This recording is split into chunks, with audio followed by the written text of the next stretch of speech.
आग मुसलमानों को खुद लगाई गई है। वो चाहते थे पुत्र हो जाए और माँ को पहुंचा दिया गया, अरे वहाँ तो खुदाई हो रही है, फिर कोई खुदाई नहीं हो रही थी। उनको ब्रेन वॉश किया, उनको बरगला दिया गया। अगर मुझे मालूम पड़ा कि मेरी मंदिर थी और अगर साबित होता है मंदिर थी, तो उसके लिए कार्य करना हमारा और समाज के सारे लोगों का, छोटे बच्चे से लेकर बुजुर्ग तक की ड्यूटी है। अगर किसी में ताकत है तो भाई धर्म की लड़ाई है, आप कोर्ट में आइए और कोर्ट दिखाइए कि झूठ बोल रहा है।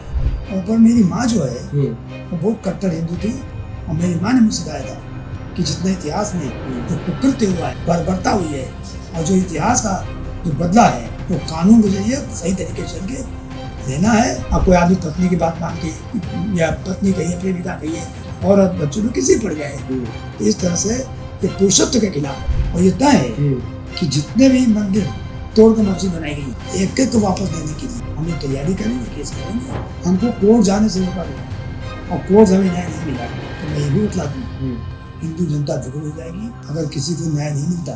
न्याय जब भी होता है उसकी प्रतिक्रिया बहुत तगड़ी होती है। नमस्कार दोस्तों, इन खबर पर आप सभी का स्वागत है। अयोध्या, काशी, मथुरा, संभल, शहरों के नाम बदलते गए मगर जोड़ी एक ही रही। इन शहरों के नाम के बाद आप समझ ही गए होंगे कि मैं बात किसकी कर रहा हूँ। मैं बात कर रहा हूँ जो संभल विवाह चल रहा है उसमें प्रमुख वादी जो है यानी कि हरिशंकर जैन जी के बारे में। सर हमारे साथ खुद जुड़े हुए हैं। सर बहुत बहुत स्वागत है आपका। सर, जिस तरीके से संभल की बात इस समय चल रही है, आपने बताया कि संभल का विचार आपको जो है स्वप्न में आया था, क्या कुछ था, कैसे संभल की शुरुआत हुई? देखिए, मैं हूँ या कोई भी हो, हर व्यक्ति को ईश्वर कहीं ना कहीं से प्रेरणा देता है और प्रेरणा ईश्वर से आ ही जाती है। हमें को नहीं, सबको, हर व्यक्ति को कुछ प्रेरणा मिलती है।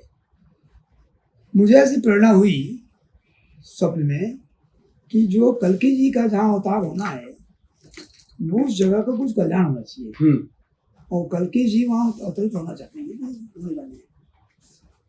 तो उसके बाद मैंने संभल के बारे में अध्ययन किया, उससे जुड़ा और काफी धर्मशास्त्रों का, इतिहास का, सब अध्ययन किया और पाया कि बहुत कुछ है। और वाकई में संभल एक ऐतिहासिक पौराणिक नगरी है। 68 तो 68 वहाँ पर खूब कुंड है और धार्मिक जगह है हिंदुओं की। और पूरा का पूरा संभल समलेश्वर महादेव के नाम से पहले था। और यहाँ पर दुर्भाग्यवश यह कहिए कि हिंदू जनता की कमजोरी की वजह से मुस्लिम सक्सेसफुल रहे। पहले इनका मंदिर कल्कि मंदिर के नाम से जो था उसको मंदिर कहते हैं, उसको गिराया गया। और उसके बाद वहाँ पर बाबर के ज़माने में ये तथाकथित जो आज मस्जिद कहते जा सकते हैं। और इसके बाद हिंदुओं फिर कब्जा ले लिया था। आईन अकबरी में लिखा होता है कि हिंदू यहाँ पूजा करते हैं, हिंदुस्तान है। आईन अकबरी 1580 या 1590 के बीच में उसमें लिखा है। तो ये उसका 1875 की ऐसा ही रिपोर्ट है। और ऐसा ही रिपोर्ट में साफ साफ है यहाँ पर हिंदू मंदिर था, उसको तोड़ बनाया गया और इतनी सामग्री मिली, ये सबूत। आप इन किताबों का जिक्र करते हैं, बाबरनामा का भी जिक्र करते हैं कि उसमें भी वैसे साफ कहते हैं कि मैं बाबरनामा को मानता ही नहीं। बाबरनामा जैसे मैं इस्लाम को नहीं मानता, तो इस्लाम की लिखी चीज है वो तो बताइए क्या लिखी है। मैं बाबरनामा को नहीं मानता, एक अलग चीज, पर जो उन्होंने लिखा है उसको तो मैं सपोर्ट करूंगा कि आपने ये लिखा है, इससे साबित होता है वो ऐतिहासिक दस्तावेज है। जो अयोध्या के स्थल से बाबरनामा प्रयोग हुआ था, लिखा गया था, तो उससे क्या मतलब है? इसका मतलब बाबर को मानने चला। जो याचिका आपने दी है उसमें कई सबूत आपने दिए हैं। उन सबूतों के आधार पर जिस तरीके से कोर्ट के जो आदेश आए, विपक्ष कहीं ना कहीं उसको भी लेकर आपने देखा हुआ कि टीका टिप्पणी कर रहा है, या जो विरोधी है कह रहे हैं कि आदेश एक ही दिन में हुआ, एक ही दिन सर्वे हुआ और उसके बाद दूसरी बार सर्वे की आवश्यकता क्या थी? देखिए, जो कानून नहीं पढ़े हैं, जिसको कोई राजनीति करनी है, लोगों को भड़काना है, मिसगाइड करना है, उन पर मैं कोई टिप्पणी नहीं करूँगा। राजनीति जिन लोगों ने किया आप तो जानते हो। अब जो कह रहा है सर्वे दोबारा क्यों हुआ, सारा काम एक दिन में होगा, उन लोगों की ना समझी भाषी आती है। अरे भाई, हम ही से नहीं, जितने ऑल ओवर इंडिया किसी वकील से किसी को न्याय पूछ लीजिए, लोअर कोर्ट में जो भी सिविल सूट है वो सुबह 12 बजे तक दाखिल होता है और 2 बजे उसी दिन हाई कोर्ट सुप्रीम कोर्ट की देखते हैं जो की बात हो वहाँ उसी दिन 2 बजे सुनवाई होती है। एक आरोप और लगा। एक मिनट सुनिए जवाब सुनिए पूरा। 2 बजे सुनवाई होती है और 2 बजे सुनवाई के बाद कोर्ट निर्धारित करती है कि उसको क्या आदेश है। ठीक है। और जो एप्लीकेशन है उस पर सुनवाई होती है। ऑर्डर 26 रूल 9 और 10 में कमीशन दरखास्त दी जाती है।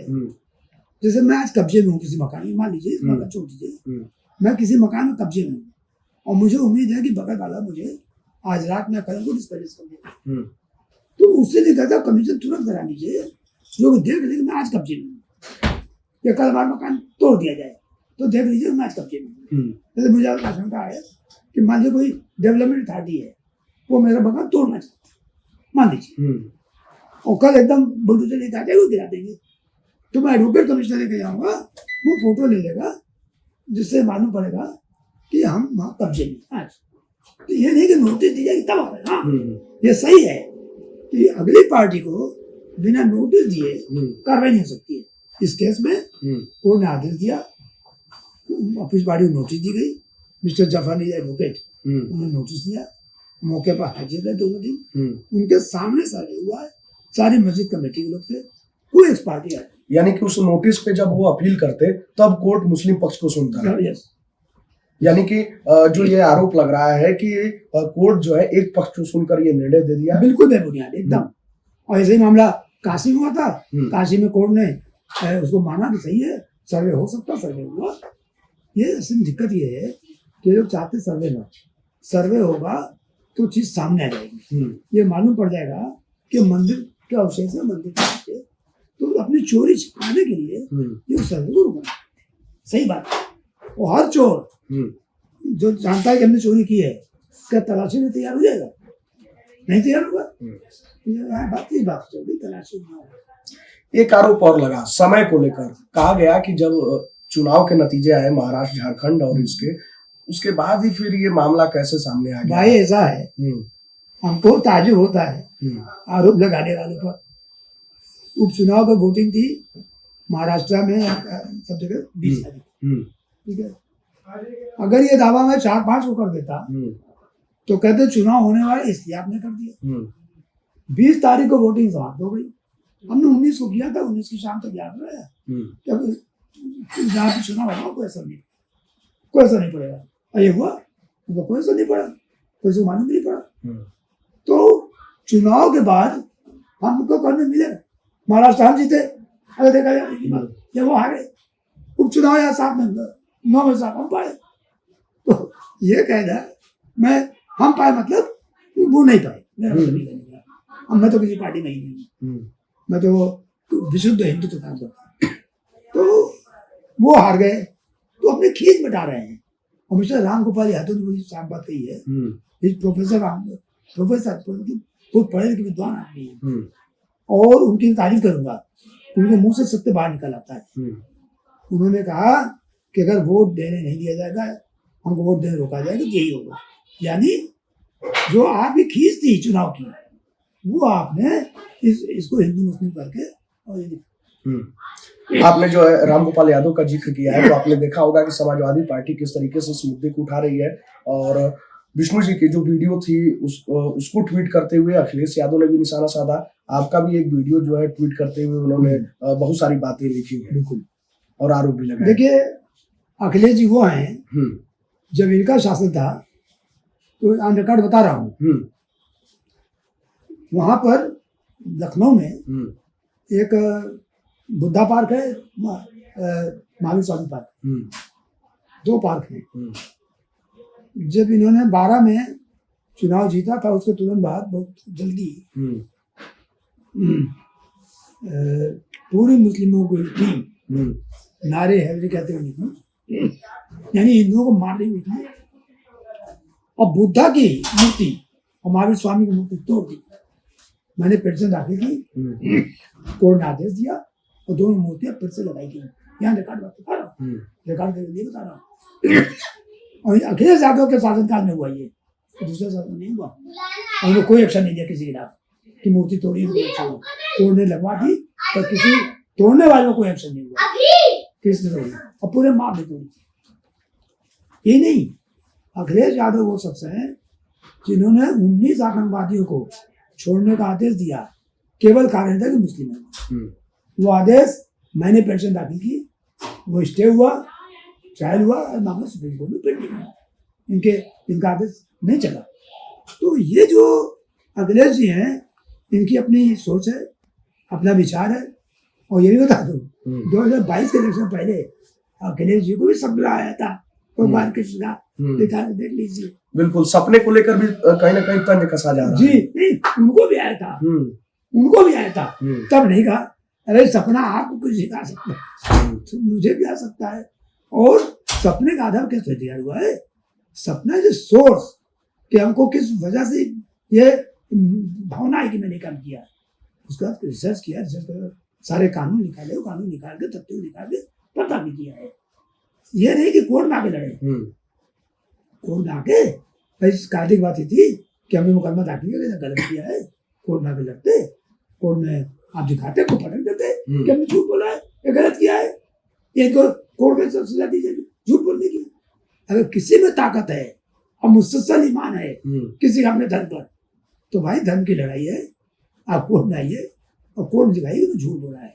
तो मैं वादी स्वयं हूँ, मैं वादी स्वयं हूँ, मैंने झूठ बोला है, गलत किया है, आप कोर्ट से कहिए मेरा केस खारिज करे, इस बारे की झूठा है, तथ्यों के विपरीत है, और कहिए कि सजा दीजिए। बिल्कुल, आपको यह अधिकार नहीं है कि आप कानून अपने हाथ में ले लीजिए, लोगों को बाहर तोड़ दीजिए, आप जनी कीजिए, गोली से बंदूक चलाइए। मतलब देखिए कितने पत्थर कहाँ से किस तरह से हुआ, ये तो बड़ी शर्मनाक बात है। नारे का जिक्र किए हैं, वहां भी नारा लगा, जिस तरीके से विष्णु शंकर जैन जी बाहर आ रहे थे तो जय श्री राम के नारे, मैं ये बता दूं, और वो क्या ये भी वो झूठ बोले। उन्होंने कहा कि ये लोग नारा लगाते हुए रहे। भैया अंदर जाने का वीडियो रखा हुआ है। माननीय अखिलेश जी बहुत ही विद्वान आदमी हैं, उनके पास बहुत ही कुशल बुद्धि है, और इलेक्ट्रॉनिक सब जानते हैं वो, हम तो कम जानते हैं, वो इलेक्ट्रॉनिक वर्क काम अच्छा जानते हैं, सब देखना होगा। तो भैया वीडियो देख लीजिए, वो वीडियो जाने का है सुबह 6:30 सवा 7 बजे का, वो जाने का है, परिसर में जाने का, एक परिसर से बाहर परिसर में जाने का है। अच्छा, और साथ में कौन कौन गया है उनके साथ? पूरा प्रशासनिक अमला, डीजीसी सिविल, आपके भारत सरकार वकील, और मिस्टर जफर अली एडवोकेट मुस्लिम पक्ष के, सब साथ गए हैं, कहीं कोई नारा नहीं है। जब गुम्मेबाजी पत्थरबाजी आगजनी हो गई और वहाँ काम रुक गया तो ये लोग वापस आए। अच्छा, तो पुलिस वाले सिक्योरिटी में लेके विष्णु जी को यहाँ पहुंचाया। तो पहुंचाया जिस जगह निकले थे वो हिंदू बैठे, हिंदू गली है, ठीक है। तो उन लोगों ने उधर मार हो रहे थे, तो उन्होंने जय श्री राम करके, यानी कि आपने हमारा काम किया है या हम चाहते मंदिर बने, उसको सपोर्ट किया, और भी सांकेतिक सपोर्ट था, जय श्री राम हरे महादेव। ये एक आम बात है, जय श्री राम हरे महादेव, कोई भी हिंदू मिलता है, हम आप रोज मिलते भैया जय श्री राम, आप बना के बात करके भैया महादेव महादेव। ये उनको नारा ही नहीं लगा कि किसी को गाली नहीं दी, वहां तो नारे हिल रही है, दुनिया के क्या क्या सब नारे लग रहे थे, इधर तो कोई नारे नहीं लगा, कुछ नहीं किया किसी ने, कोई सड़क पर नहीं आया। तो जनता ने लौटते हुए, और ये वीडियो रखी है सड़क में, देख लीजिए, वो कहीं 11:30 11:30 गए, 11:30 गए, टाइम पड़ा हुआ है, और 10 बजे खत्म हो गया था, रोक दिया गया था।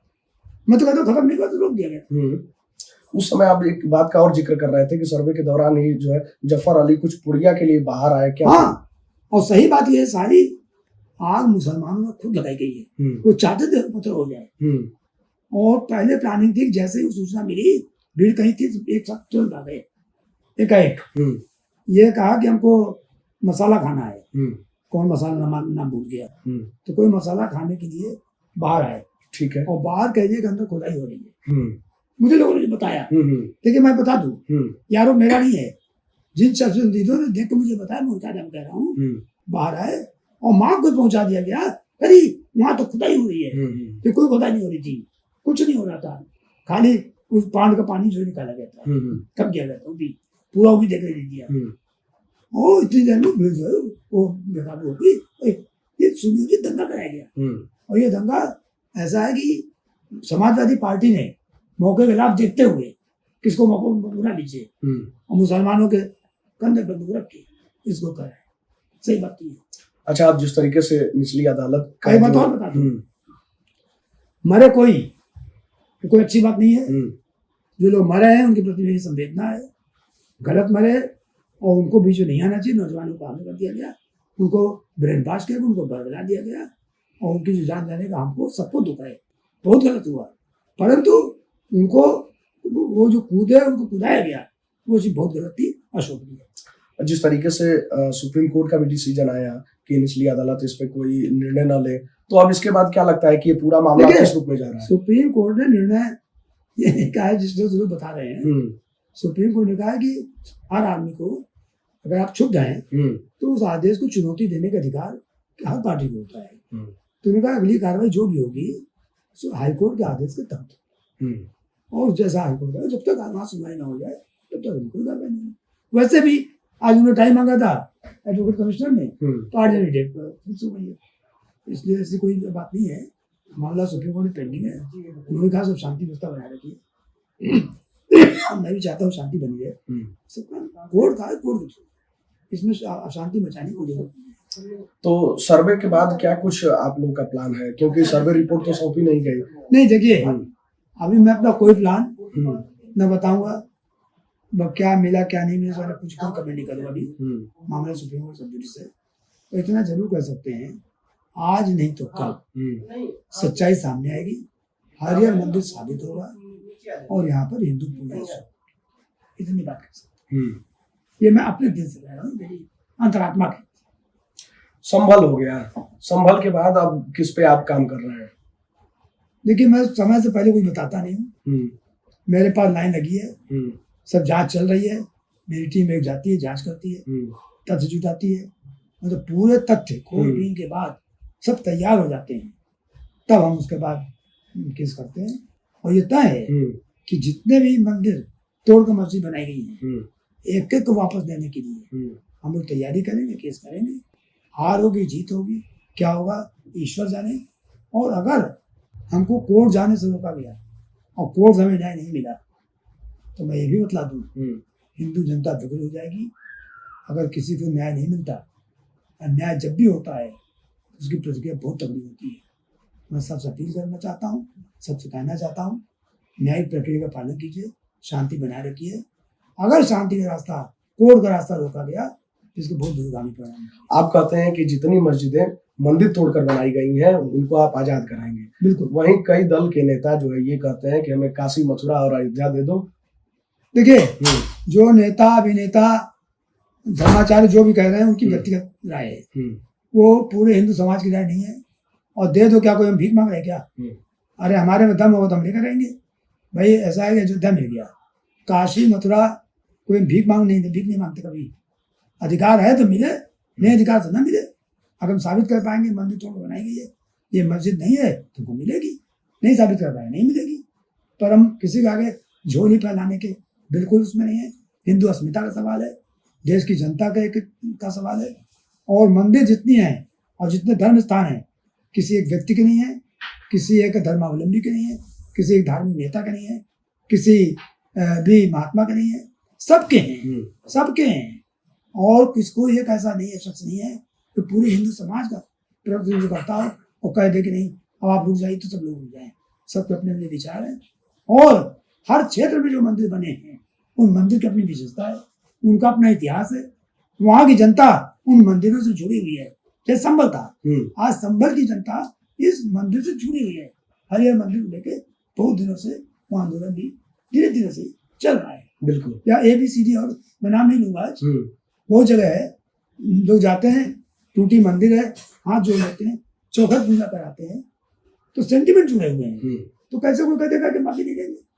आज हिंदू जनता जिस जिस लोकेलिटी में मंदिर है या जिसको मालूम पड़ता है मेरी मंदिर थी, मैंने बहुत, आज मैं यहाँ बैठा हूँ, मालूम मध्य प्रदेश में थी, तमिलनाडु में थी, या कहीं भी उड़ीसा में थी, महाराष्ट्र में थी, अगर मुझे मालूम पड़ रहा है मेरी मंदिर थी, मेरे देव स्थान है और ये तोड़ा गया है, तो हमारे दिल की भावना हिट करती है। और अगर साबित होता है मंदिर थी तो उसके लिए कार्य करना हमारा और समाज के सारे लोगों का छोटे बच्चे से लेके बुजुर्ग तक की ड्यूटी है कोई मंदिर को वापस ले। बिल्कुल, हम आखिरी दौर में चल रहे हैं। जो है इतना हिंदुत्ववादी जो छवि आपके अंदर देखने को मिलती है, कहा जाता है कि बच्चा जिस परिवेश में बड़ा होता है, पला बड़ा होता है, वो परिवेश आ जाता है। लेकिन आप बताते हैं कि पिताजी आपके जो है वो सेकुलर थे, तो कहाँ से ये इतनी हिंदुत्ववादी वाली छवि है? यही भी कहा है। हाँ, सही बात है, मेरे पिताजी जज थे, एडिशन थे, और वो सेकुलरवादी थे। उनको हिंदू मुस्लिम सबका कोई भेद नहीं था।